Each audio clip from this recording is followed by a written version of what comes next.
Welcome once again to the Conversations That Matter podcast. I'm your host, John Harris, with a special guest today. First time on the Conversations That Matter podcast. We have Pastor Michael Shover. Pastor Shover, how you doing? I'm doing well. How are you?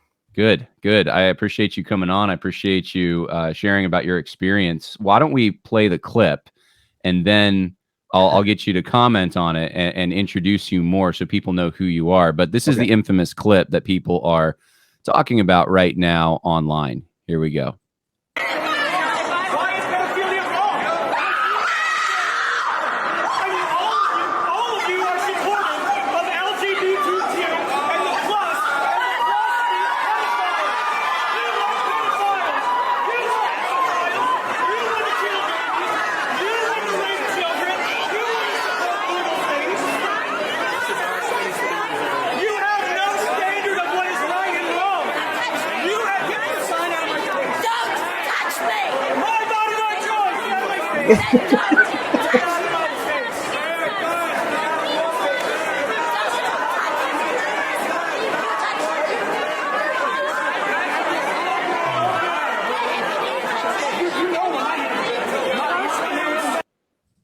Okay, so we start the podcast with a bang. The clip that was most viral, and I played one that had a fuller context, just cut off with you saying what's wrong with pedophilia, Right. and then that was it, and then people screaming, and I'm sure that gives you some PTSD. So,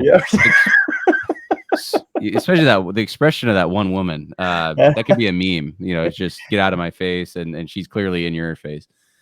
So what was going on there? You're a pastor, Christ the Redeemer Church in Pella, Iowa, and you decided to go to the Capitol. Why?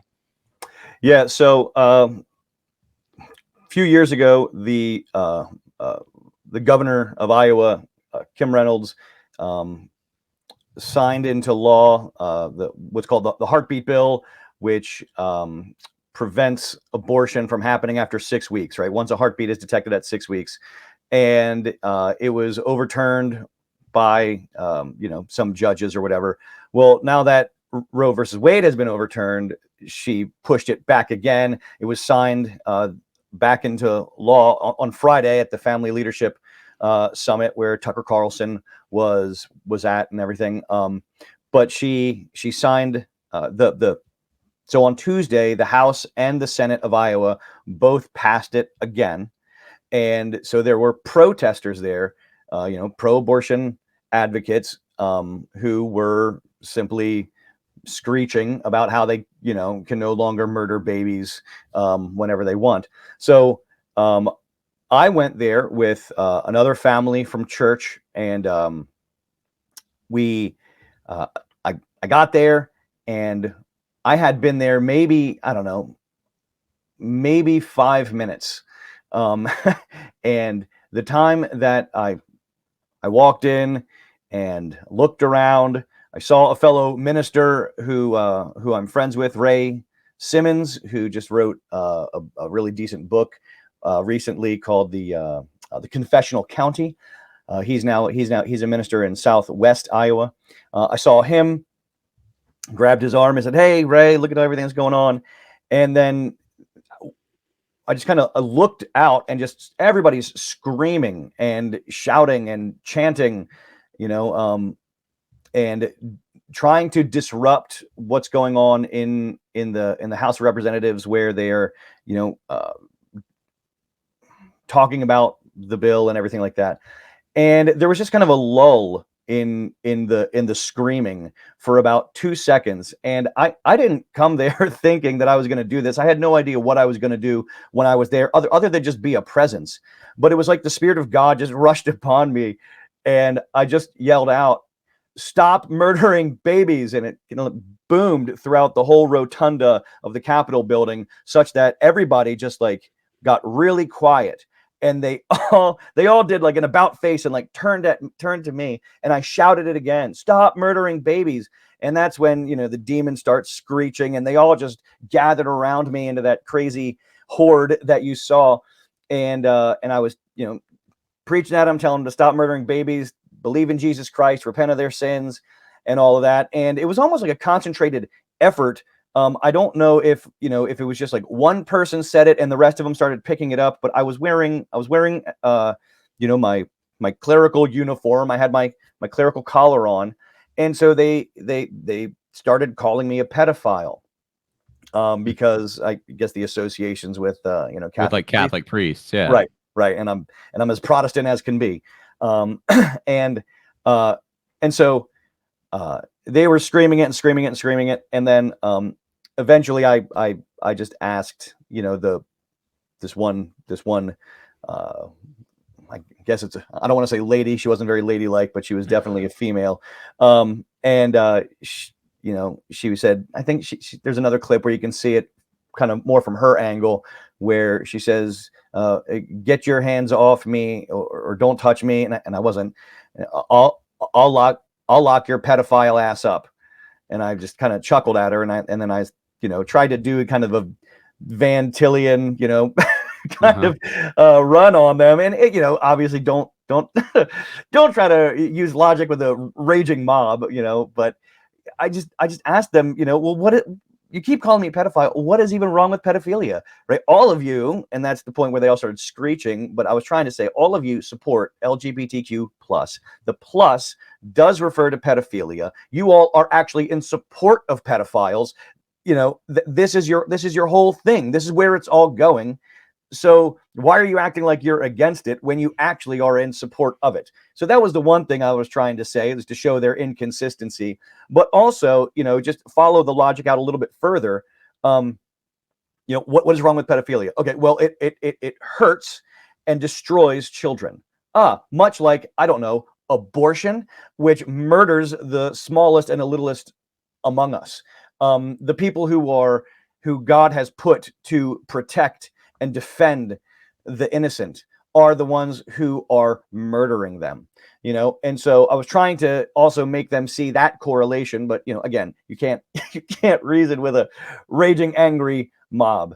No. So that was kind of what happened, and then you saw some more pushing with the crazy pink-haired lady, and almost hitting me with her sign, and I was trying to get it away until she whacked my arm, and the state trooper had to come and kind of break things up.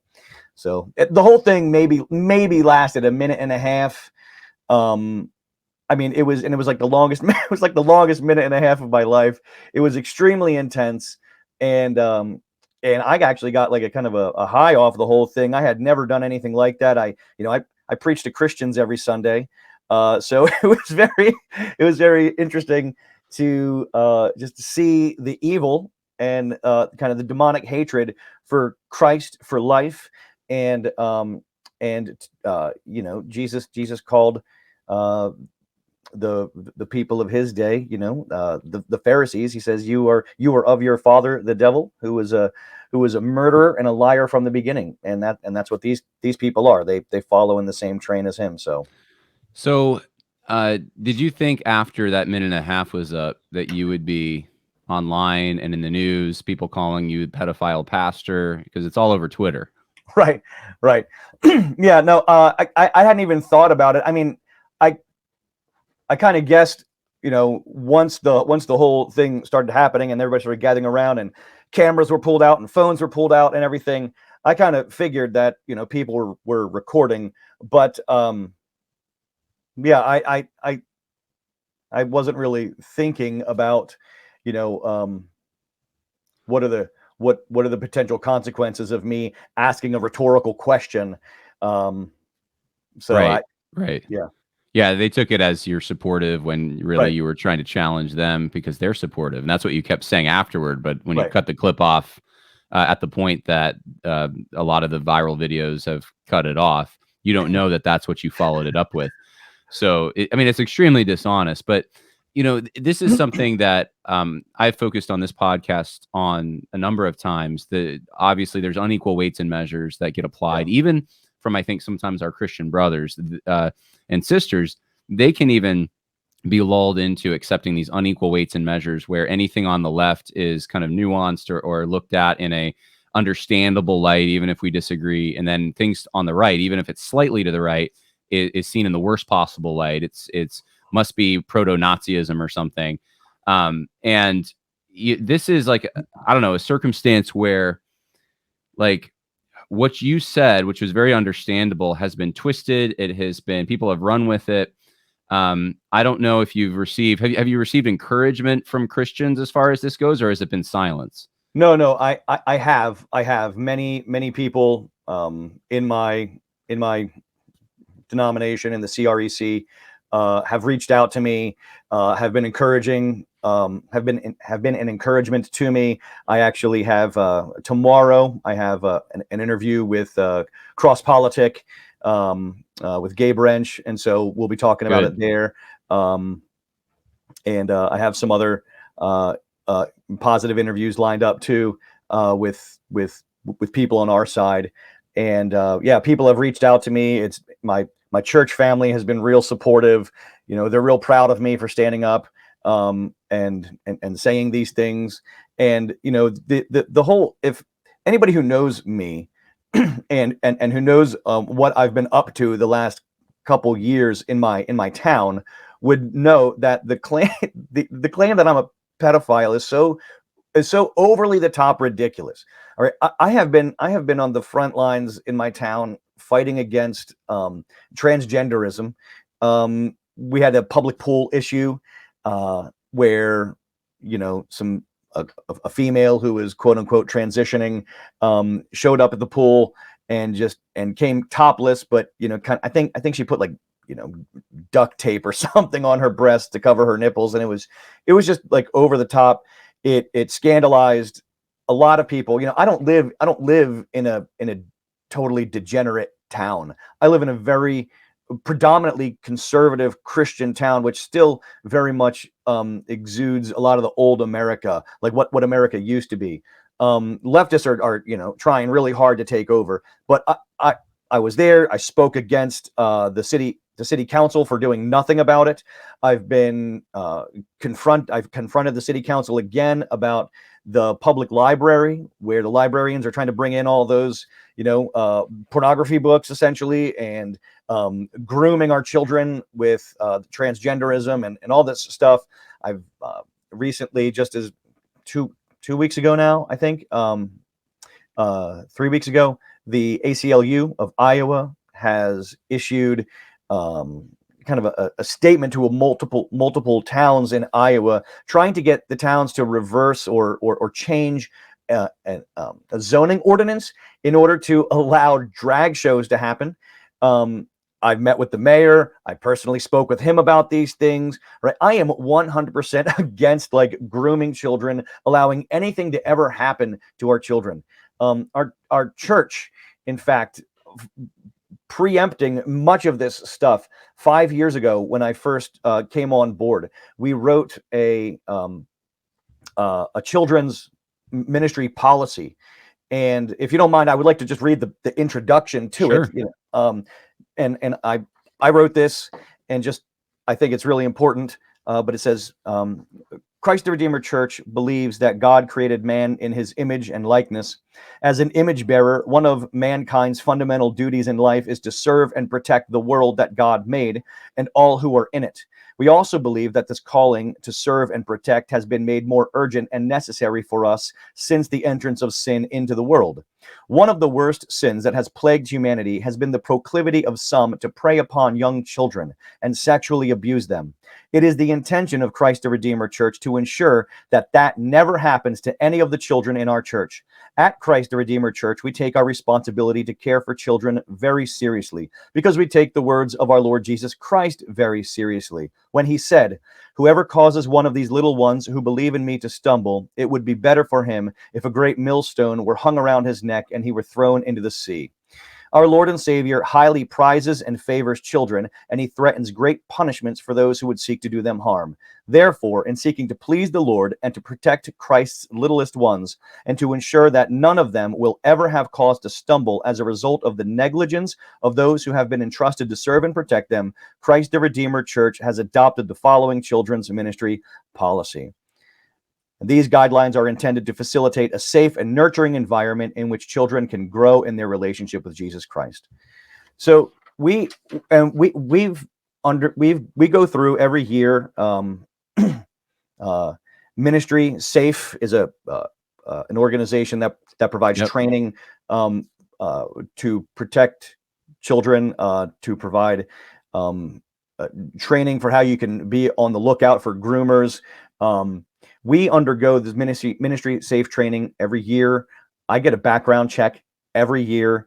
Everybody who's in staff or a volunteer at children's ministry in our church gets one every year, right? So it's like it's so utterly ridiculous.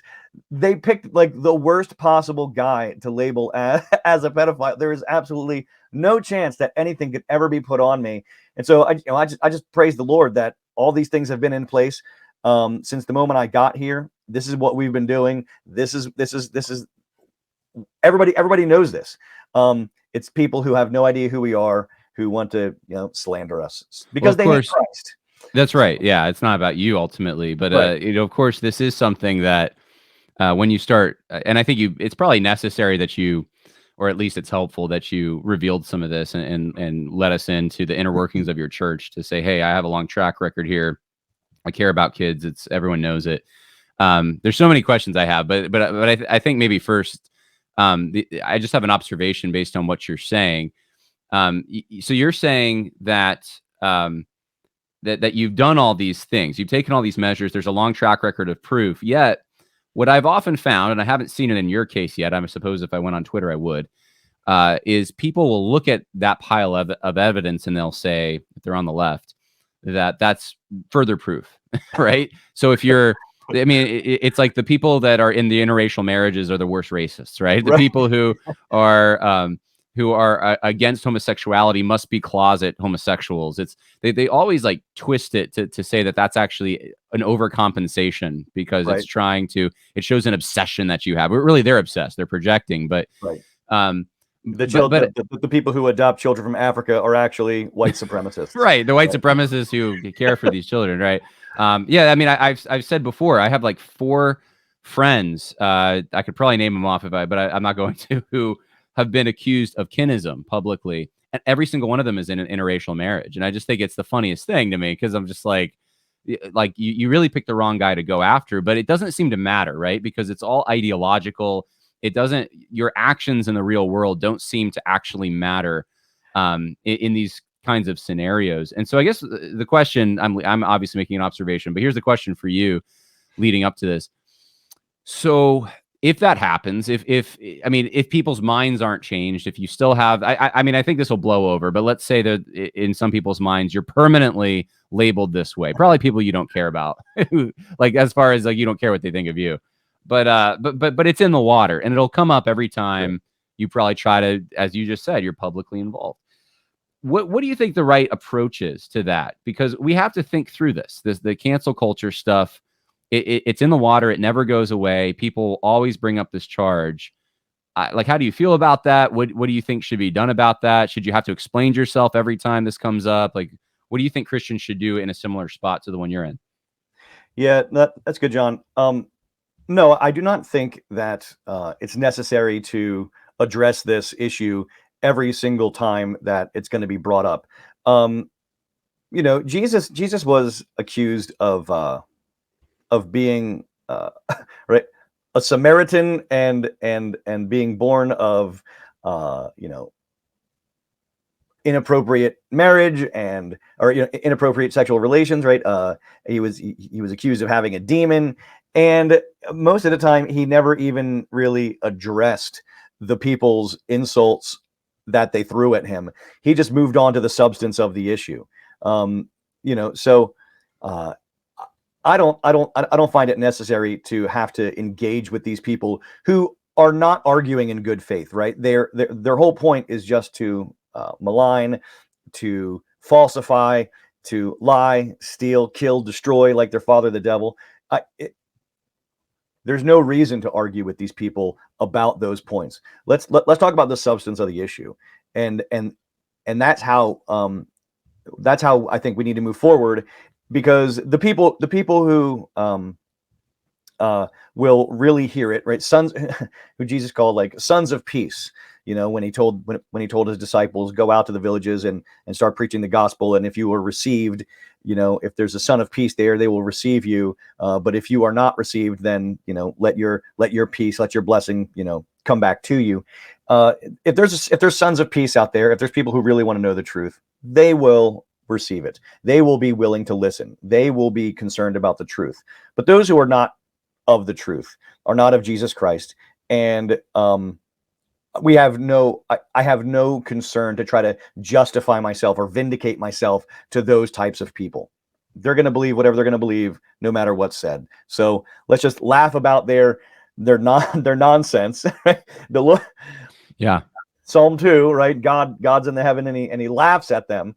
We can laugh along with God, and we can trust in in Jesus Christ, our King. So I think that's good advice to go back to the rhetoric that Jesus used. That's really good. So you're going to be the cheerful warrior kind of moving forward. Do you think Christians are at a point now where they're starting I hesitate to say wake up, but they're starting to push back. They're starting to realize, you know, we just experienced BLM, we experienced COVID, yep. We've experienced Me Too. And on all those issues, I think it's fair to say my initial assessment that they tend to nuance left, punch right is true on those issues. In general, Christian leaders I'm talking about here. But do you think on this issue there's a change in the water? Because I sense that on the transgender stuff, at least.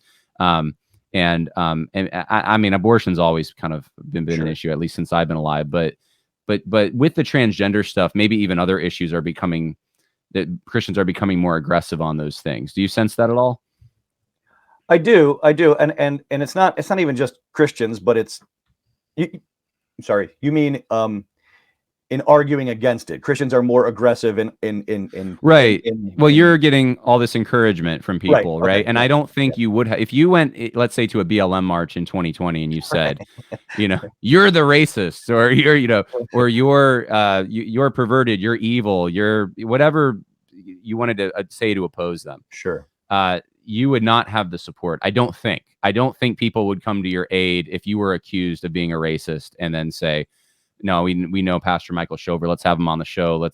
Maybe they would. I don't know. But in this case, it seems like people are willing to fight back on the charge of pedophilia. Like it's like a bridge too far. Maybe I'm off on that. I'm just wanting to know what you think about that. Well, yeah, I know. I guess I would say that I'm really blessed to be in the CREC. We have some really great pastors and churches in our denomination. We've been, you know, praise be to God that he raised up men like Doug Wilson to lead the way in much of this stuff, showing us how to fight with joy in our hearts, and not being filled with anger and hatred towards our enemies, but loving the Lord more, and allowing us to, you know, really live in with the words of Jesus, where he says, blessed are you when others revile you and persecute you and slander you and say all things falsely on Christ's account, right? We're blessed. So let's fight with joy. We belong in the long line of prophets, right, and apostles, and with Jesus himself when they do this, right? This is the only method that they have is to slander and lie. What I would say is that I think there are a lot more people who are standing up against these things. You know, everyone's eyes are being opened to this stuff. What I would say though is what I find. Actually, I'm gonna say what I find discouraging is that most of the people who are doing the fighting are women. The wives are the ones who are at the city council meetings. The wives are the ones who are protesting a lot of this stuff. The women are the ones who are the most outspoken, and, you know, praise be to God for faithful women. But where are the men at? Where are the ministers? Why was there such a small amount of faithful, godly ministers at the Capitol building this past Tuesday? Right, I only saw 2 besides myself. Whereas there was the whole, like, priests of Baal were out in droves. promoting sacrificing children. So where are the men at? You know, and I think that things are turning, John. Things are turning. People are wanting to become more, are being emboldened to stand up, and I think that that's kind of the importance of why of something like what I did. I really am a guy. I just want to be left alone. I think most conservatives just want to be left alone, but we're at a point right now where it's like they're never going to leave us alone, right? I mean, what they're shouting in the streets, like, we're here, we're queer, we're coming for your children, like, let's see how long you keep on doing this before, you know, someone stands up and really puts a stop to it, and then, you know, and then we got to start talking about, you know, why did the, you know, Proud Boys rally turn into a violent clash, you know, and which is already happening, right? Like, violence is going to come out of this, and Christians need to not be anywhere near the violence at all. We need to be speaking towards, speaking about these things and being outwardly joyful in the Lord, and, you know, the joy of the Lord's our strength, and we need to be against all of this nonsense, and we need more people to do it. Yeah. You live in Iowa, which is red, right? I mean, I think the legislature and the governor. We have a very, very conservative governor, in terms of the rest of the other governors of the nation. It is a red state, but it's you know. It's interesting to me that even in a red state, though, the organization isn't there to get pastors and just conservatives in general to the Capitol in large numbers enough to challenge. The left is so organized, it seems like, even in conservative states, to get their group to show up and to make, you know, chaos and to do what they've done to you. Which, I'm not trying to say that as a way to discourage people who are listening, but it is a problem that just seems to, and like you didn't have like a political organization coming to you saying, show up at the Capitol, right? You just, as a pastor, you knew this was going on and you decided to go of your own accord. Maybe I don't know if you took some members of your church with you, but like, it's very organic, right?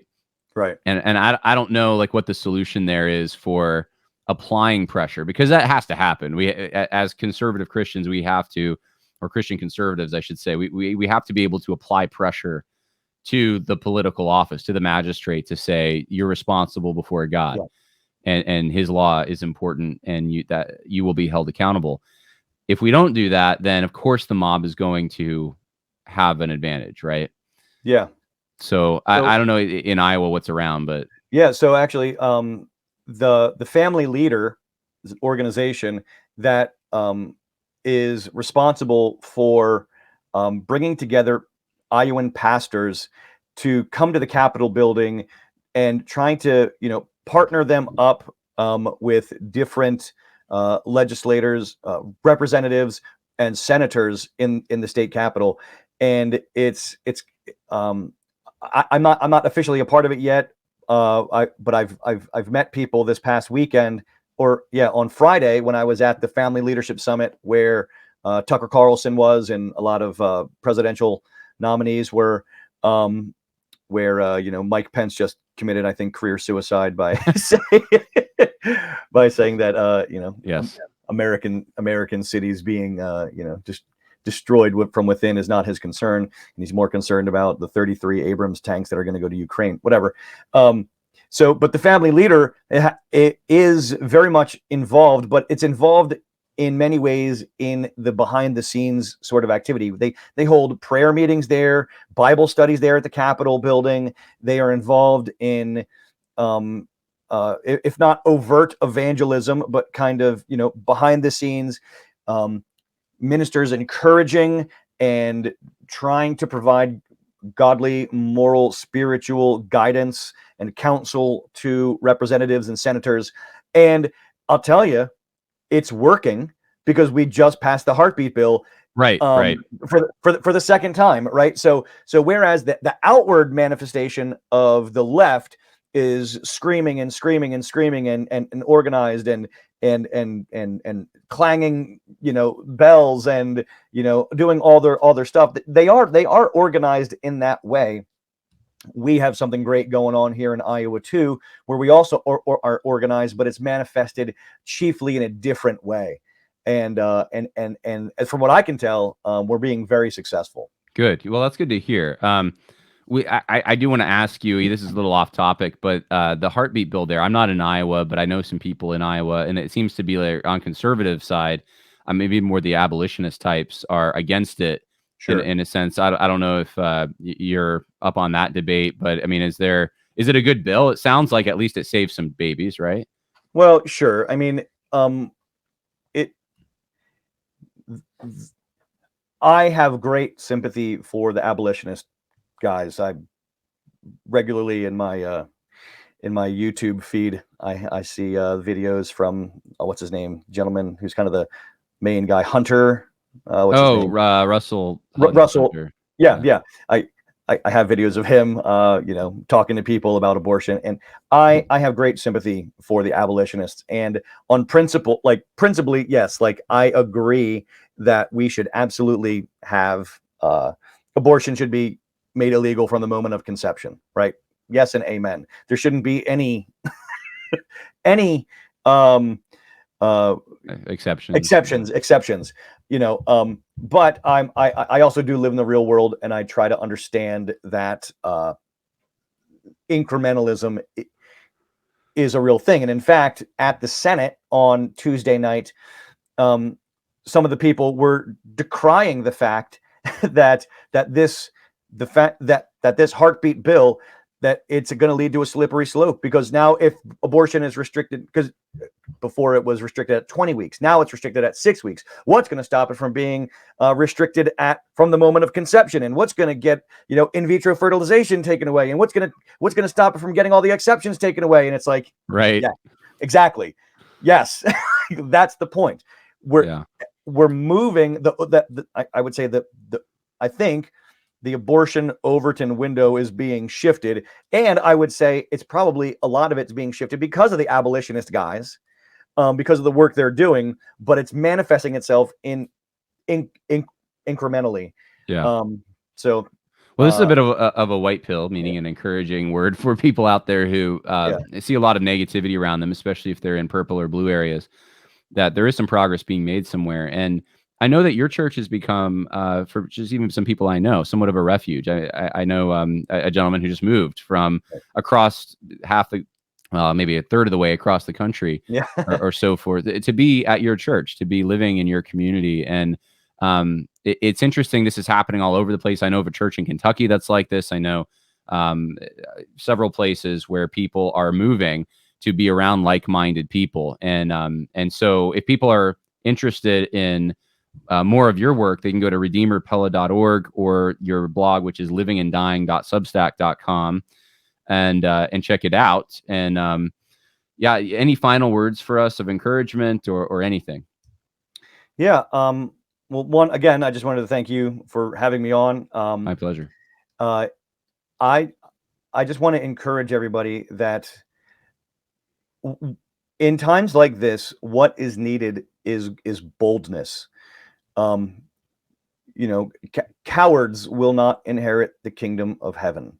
Right? You read in Revelation 21 that cowards are among the first listed who are going to be burning in the lake of fire. We need to be bold and brave and have courage to stand up in the face of great evil.